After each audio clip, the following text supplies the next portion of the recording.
Hey everybody, good morning or good afternoon, depending on what time it is, wherever you are.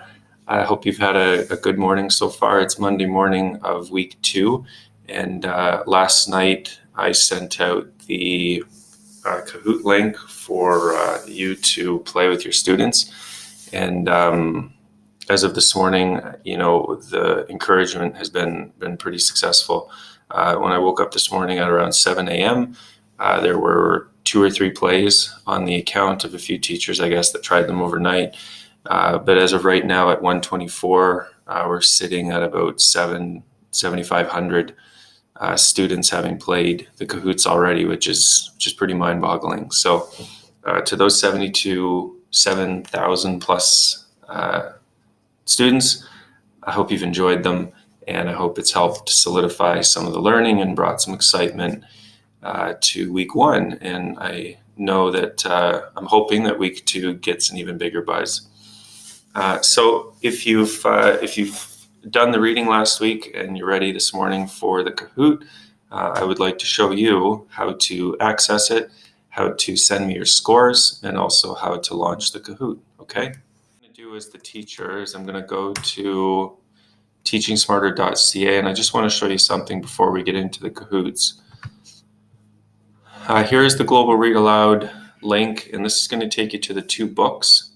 I've got Front Desk and Bridge Home, and I haven't included a leaderboard yet because we haven't got to Thursday, and so I haven't compiled one for week 1. But I do have the chapter reading list, and I did get 3 emails this morning from teachers asking for the reading list or the reading lengths for each week. So I've included them there for you, okay? But if you're looking for that Kahoot, that would have had to have come through the email I sent you, because if you look at the various tabs that I have, when you click on the GRA 19, I've only got Front Desk and Bridge Home, and those are only the reading, the chapter lengths. So in order to get that, you need to access it through the email that I sent you. So we have FD/week1/EPH320, and then we also have BH for Bridge Home week 1 EPH 320. So if I click on one of those, that is going to take me as a direct link. And I had 21 emails come in this morning, and the majority of them have been, how do I send you my scores? So you've got the direct link here, which takes you to the Kahoot, and then just to the right here, and if you're looking on mobile view, you'll have to look below the link because it won't show up to the right. If you scroll down here, you are able to input your teacher email, your name, the grade that you teach, your school, province or state if you choose to, and then here you've got your first place, second place, third place, and at the bottom you hit submit. Clicked on the link, and that's going to take you here to the Kahoot. Now you will want to sign in, and I am auto signed in, but if you're not signed in, I don't believe it will let you access it. So pretty straightforward. You just hit play, and that's going to take you to the Kahoot loading screen. I'm going to play just in the classic mode. And then it's going to ask your students to go to www.kahoot.it, or you can play right with the app if you choose to. Put in this PIN code, and the student's name is going to pop up on the bottom here, okay? Now I've got the app on my phone here, which you can't see, but I am going to enter in a PIN code of 565038.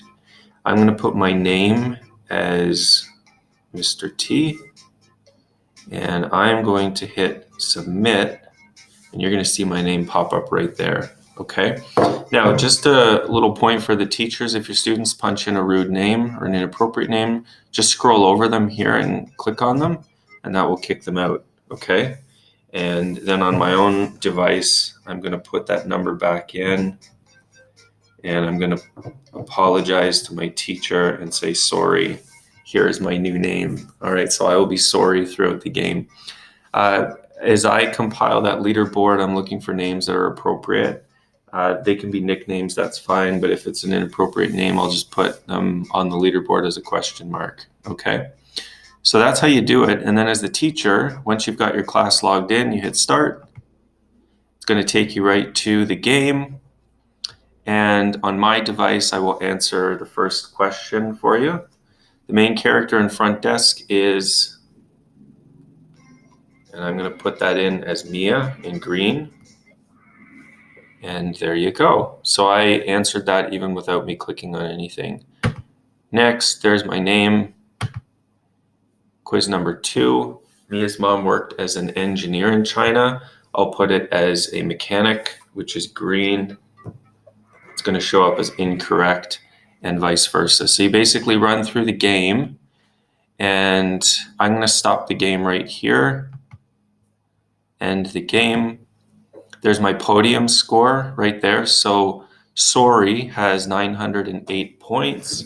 So I'm going to come back to the Google form here, and I'm going to put all my information in, and I'm going to put that Sorry, let me back up. I'm going to put it that Sorry had a score of 908, and he is in grade 36. All right. And that is what I need you to do. So pretty straightforward. Do a direct straight click in the top or in the email that I sent you rather. Click on the link, play the Kahoot, make sure you're signed in, and then come back to this screen and input your data, and you are done for the week. All right.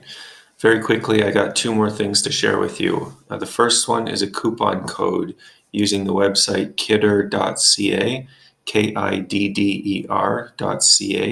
Kidder Education is one of the largest STEM suppliers. They sell balsa wood, they do woodworking materials, they do makey boards, they do Ozbots, they do all kinds of really cool stuff. And they have offered 10% off to all of the Global Read Aloud Kahoot participants, which is you. And using that coupon code of Kidder, or rather Tyndale.ca, again, it's TINDALE 10. Using Tyndale 10, you will get 10% off your purchase. The coupon code will run right through October and right through November, and we'll finish off sometime toward the end of November, and that will give you 6 weeks of Global Read Aloud, building, and creativity. And then if you have a summative activity that you want to tie off after the Read Aloud's done, you still have 2 weeks to place your order. So I encourage you to do that. Kidder is a wonderful company. They've got a lot of integrity. They got a lot of great ideas, and I have used them exclusively for the last year for all of my woodworking projects in the classroom. And I think very highly of them. And I would encourage you to check out their website. And if you do that online purchase through their online catalog and use Tyndale 10, you will get 10% off. So thank you, Kidder, for that. Lastly, before I sign off for another video, I have a postcard exchange idea for you. I see on the Facebook posts, a Facebook site, which all of us use quite frequently, teachers will post that they're looking for a postcard exchange or a pen pal activity. And what will often happen is I will see one teacher make the post, and then you'll get a dozen teachers reply to that post. And what has happened in my situation is you make that post, and then it's often the first or second person, or maybe the person that lives farthest away, that you connect with, and the rest are left kind of wondering if they're gonna, be contacted. So my idea is to take the 1,700 emails, send out a big blast to all of you, and if you would like to participate or sign up for a postcard or pen pal exchange, maybe it'll be 2 different forms for 2 different purposes, maybe it'll be just one. But if you want to sign up for the postcards and pen pal exchange, then what we could do is I'll compile all of the emails that come in and all of the information, and then I will make that a public spreadsheet that you can then go in and take a look at everyone that's signed up, and that way you can contact quite a few teachers and hopefully connect with them that way. So I hope that may serve some of you well. That way you're not looking for somebody, or you respond to someone and you never hear from them. If you reply to me, I assure you I will include you in that giant spreadsheet. Maybe we'll get 50 teachers, maybe we'll get 500. I don't know, we'll wait and see. But then you can go in and contact different people. And I just ask that you be respectful with those emails. And you'll only be included publicly in that spreadsheet if you do, in fact, sign up. Okay? So have a great week too. Thank you so much for all the encouraging posts and Twitter posts. I love seeing the pictures on Twitter. It makes me feel like I'm not so disconnected with my classroom, and I feel very appreciative that you've all signed up for these Kahoots, and I hope that they're serving you and your students well. And yeah, we'll connect again later this week.